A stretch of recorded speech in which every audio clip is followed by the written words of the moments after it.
బండారు సత్యనారాయణ గారు గెలిచారు. మనకి కాళ్ళు పట్టాలు ఇచ్చి ఇల్లు పనులు చేశారు. 5 సంవత్సరాల గత నడిచింది. కనీసం కాలంలో చెత్త తీసిన దిక్కు లేదు మాకు. ఈరోజు ప్రజలందరూ ఎంత ఆనందంగా అయ్యి మన ఆంధ్రప్రదేశ్లో ఎంతో సంతోషిస్తారు. ఈ రోజుకి సంబరాలు చేసుకున్నాం.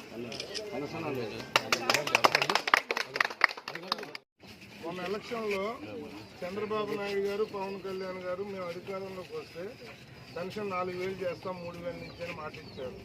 గడిచిన 3 నెలలు కలిపి 7,000 ఇస్తాం. వచ్చే నెల నుంచి 4,000 వస్తుంది మీకు.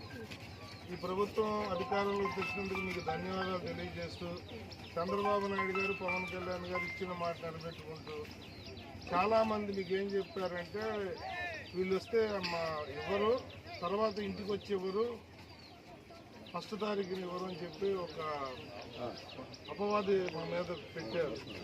ప్రతి నెల ఇలాగే మీ ఇంటికి వచ్చి మా కార్పొరేటర్ గారు కానీ మా అధికారులు కానీ ఇంటికి వచ్చి ఇలాగే ఇస్తాం. బాబుని చంద్రబాబుని దీవించండి, ప్రభుత్వాన్ని దీవించండి.